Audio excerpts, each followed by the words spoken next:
এখন আপনি যদি সবসময় বুস্ট করে আপনার বিক্রি বাড়াতে হয়, তাহলে আপনার বুঝতে হবে আপনি ব্র্যান্ড হতে পারছেন না। অন্যদিকে আপনি যদি ব্র্যান্ড হতে পারেন, সেই ক্ষেত্রে বারবার আপনাকে বুস্ট করে বিক্রি বাড়াতে হবে না। যারা হচ্ছে আপনার এক্সিস্টিং কাস্টমার বা লয়াল কাস্টমার থাকবে, তারাই আপনাকে বিভিন্ন কাস্টমার এনে দিবে। ব্র্যান্ডিং এবং মার্কেটিং এই দুইটার মধ্যে রয়েছে আকাশ পাতাল তফাৎ। আর আমরা এই ব্র্যান্ডিং আর মার্কেটিংটাকে একসাথে মিলিয়ে ফেলি।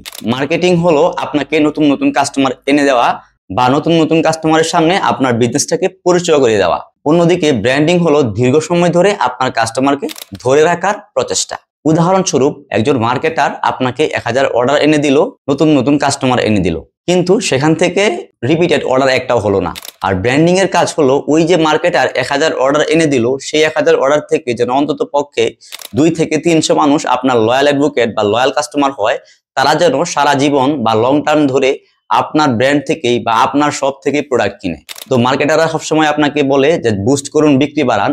এখন আপনি যদি সবসময় বুস্ট করেই আপনার বিক্রি বাড়াতে হয়, তাহলে আপনার বুঝতে হবে আপনি ব্র্যান্ড হতে পারছেন না। অন্যদিকে আপনি যদি ব্র্যান্ড হতে পারেন, সেই ক্ষেত্রে বারবার আপনাকে বুস্ট করে বিক্রি বাড়াতে হবে না। যারা হচ্ছে আপনার এক্সিস্টিং কাস্টমার বা লয়াল কাস্টমার থাকবে, তারাই আপনাকে বিভিন্ন কাস্টমার এনে দিবে।